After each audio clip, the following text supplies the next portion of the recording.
Hi, I'm Andrea Clem, and you are listening to Turn to the Stars, which is an astrology news program designed to support you on your life's journey. Today I'm doing a forecast for the new moon, which is occurring on Tuesday, November 26th at exactly 8:36 a.m. Eastern Standard Time. And this new moon is in the sign of Sagittarius at 3 degrees, and it is highly inspiring, and it is giving us a sense of being able to look forward, that it is just really expanding us on in this positive energy. Sagittarius is very abundant as it's ruled by the planet Jupiter. And so it really gives us the inspiration to look forward. There's this spark. Sagittarius is a fire energy, so it gives this spark of positive influence. And if you were born around the end of any month, or within or close to the beginning of any month, you're going to find the most influences and experiences that occur in your life at this time, because this new moon is going to be right on top of the sun, or connecting with the sun, which is your spirit, your life force. So it's really important. And this new moon is actually what we call trining Chiron. Trine is an open door. It is a positive, harmonious energy. And when it connects so nicely with Chiron, Chiron's energy is one that is of showing us where wounds are and how we can find those keys or those ideas or the methods that we can change the pain that we felt in the past, the pains that we had around our old thinking patterns. So it's this open door with this new moon for us to really regain our sense of self, our self-knowledge, and in our minds for us to look at new ways, new methods, new formats for how we can change the way we think about things. And so that's very inspiring. One of the things about this new moon also is, if we look at it from a bird's eye view, looking at it from a bigger perspective, even though, a new moon is one that happens every month when the sun and the moon come together and they are in union, it means that there is this influence around new beginnings. New things are coming into our lives. There's this new theme. Even though we have that going on, and there's this depth of inspiration to look beyond what's on the surface, to look deeper into who we are, to look at what the truth is, at what's at the foundation of our soul's journey in this life. And so Sagittarius inspires this positive light of experience, but at the same time we have Jupiter in a very late degrees as it transits through the constellation of Sagittarius, as it just moved beyond the galactic center, which is an expanded energy of new beginnings. It was a conception point, basically, a magnification, a huge download of knowledge that, as you heard me talk about on the last recording, would be like this slow wave that would sort of, just sort of shower down on us as time goes forward, because it would be too much all at once. But it was a very, very much a starting point for new things, new understandings, and because of the trine to Uranus that is applying at this present moment, it would inspire us to look at things from a very different standpoint, to awaken to what our true sense of values are. And to, there may have even been like these lightning bolts of aha moments that just really woke you up to understand more things about your roots, about your beginnings, about your home life, about your family. And so that's very inspiring. So there's a lot of change that's present. And with Venus squaring Chiron at this time on this new moon, it would say that in relationships, there's these new structures that we are going to be growing and figuring out how to embrace, so that we can figure out how to heal these old thought patterns, these old ways of thinking, maybe that we were taught as a child, or that form through different experiences we've had in our life. So that is something that we're really in a growing phase of at this time. And the other thing that's happening that's really, really strong that you've heard me talk about in past shows is that Saturn and Pluto, they're both in Capricorn. They're kind of in this union of energy, which started back in April of 2018. And they're en route to complete their cycle by January of 2020. And the focus has been to overcome old habit patterns, old karmic patterns, old experiences that we've had over and over and over in our lives that were not comfortable, that were hard to face. And the most important thing that this union between these two incredible planets, these two powerful planets, Saturn being restructuring, looking at things that we're fearful of, looking at things that we have and should be responsible for. And Pluto says, I'm going to change that all. I'm going to melt those old patterns. I'm going to change them. I'm going to transform them. I'm going to give you some insight, because it's sextiling Neptune. I'm going to give you some insight into, or I'm going to give you some visions of how you can understand that better. And Neptune is going to wake up at the end of November, and as it does wake up, you're going to feel this forward movement with these things that you've envisioned, these things that you've seen in your mind, these things that you've felt. And so it's very inspiring. However, we are still at, maybe I would say 3/4 or even more through this transit between Saturn and Pluto, of changing the structures of our lives, of our experiences, of who we are in the world. We've taken those pillars down, so to speak.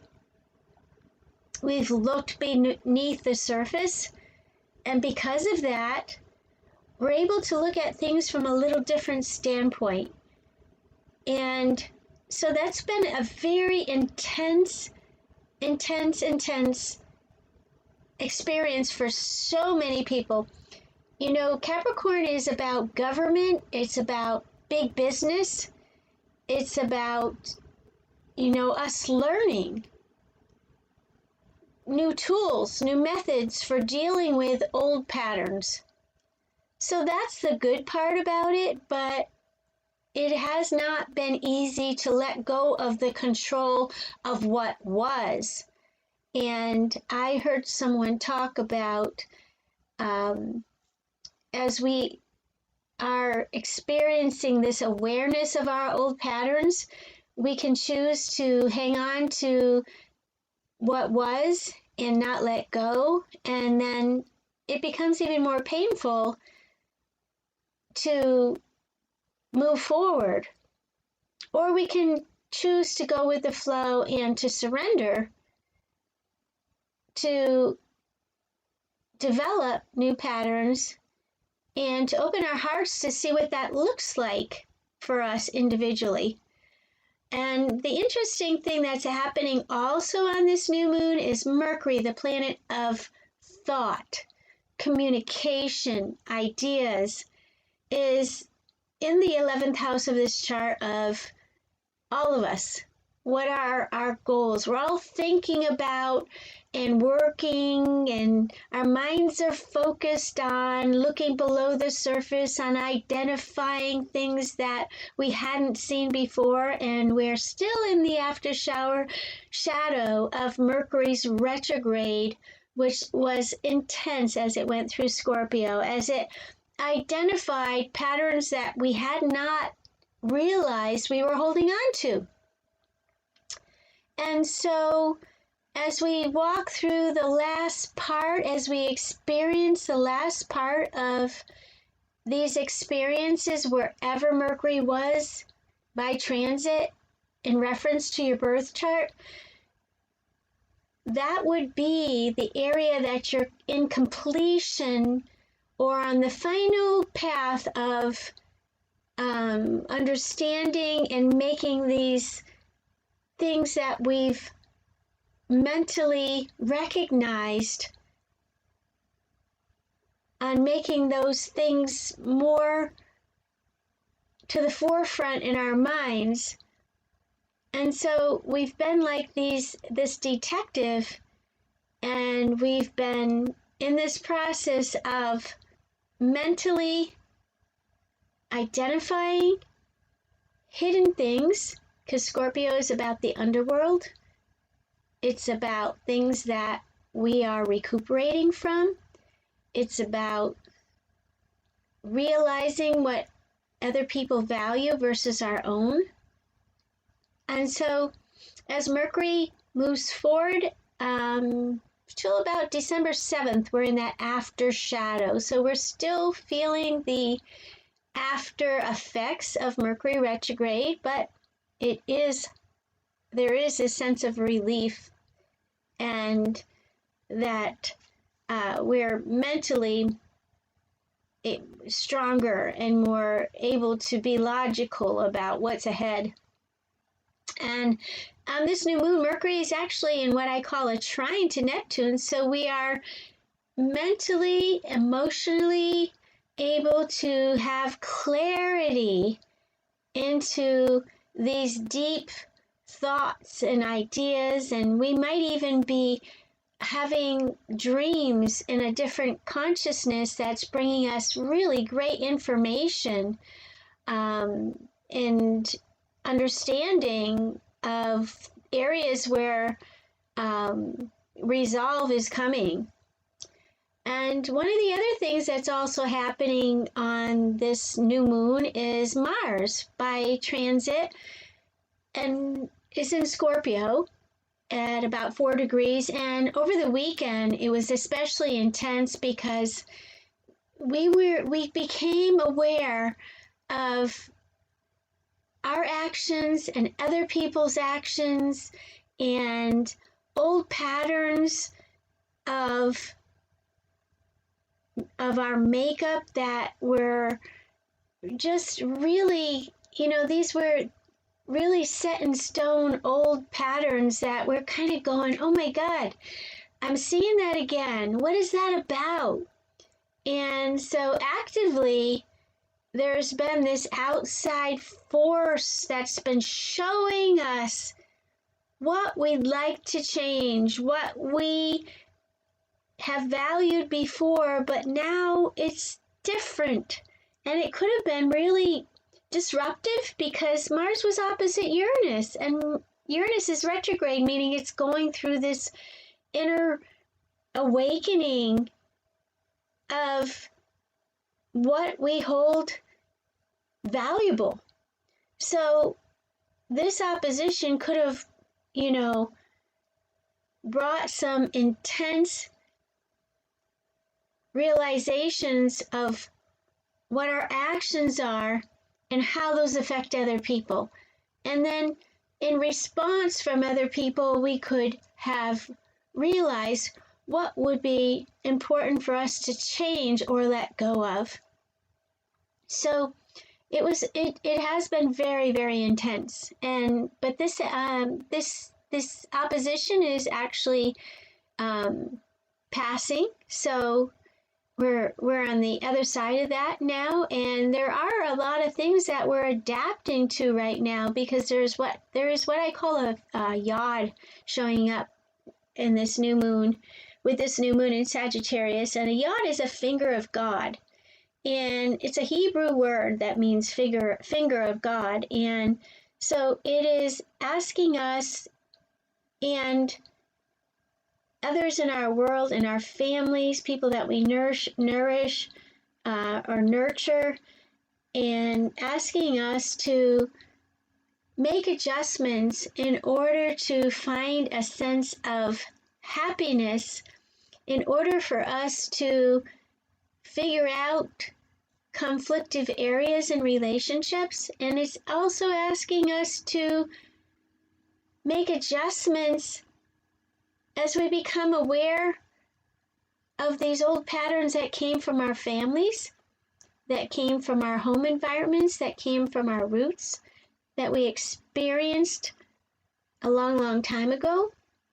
And so it's a lot of adjustments that are indicated that can really resolve conflict. And those have to be on the part of all involved in order for it to be highly effective. And it could have made you feel like, oh my gosh, I've got so much going on. I just want to hibernate. I just want to hide. And because you might feel like you're going like a tuning fork.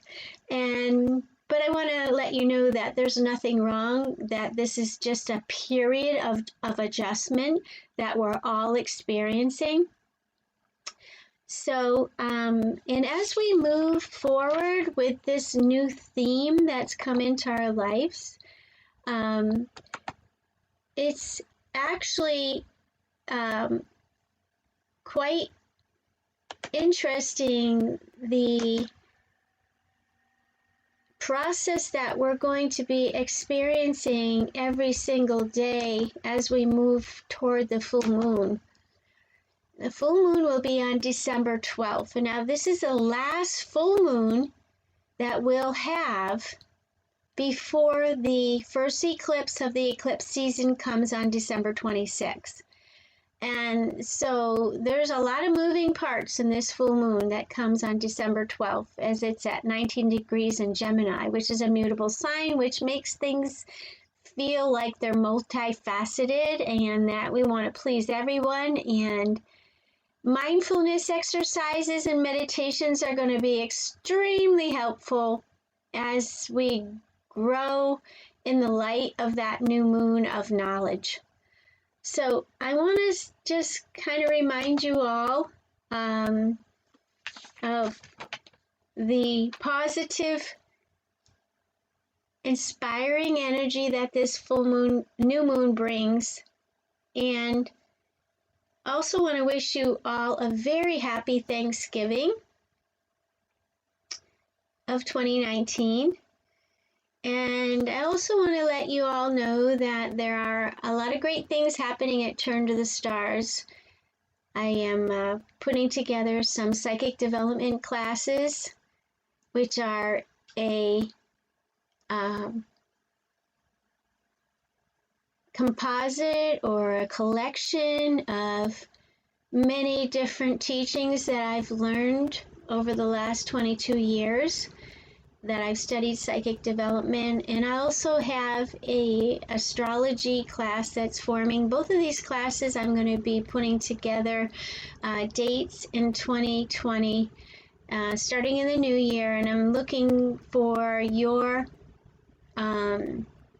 response into what you would like as far as for those parties who are interested in learning these tools, which are really helpful in our life experience. So if you want to reach out and just drop me an email at Andrea@TurnToTheStars into your interest when you're available. There'll be 5 classes each, and those classes will be very, very interactive, and there's lots of incredible knowledge and support and education in both of these classes. So I again want to thank you all for your continued support and remind you once again, turn to the stars and you'll find your answers there. Take good care, and I'll see you next week.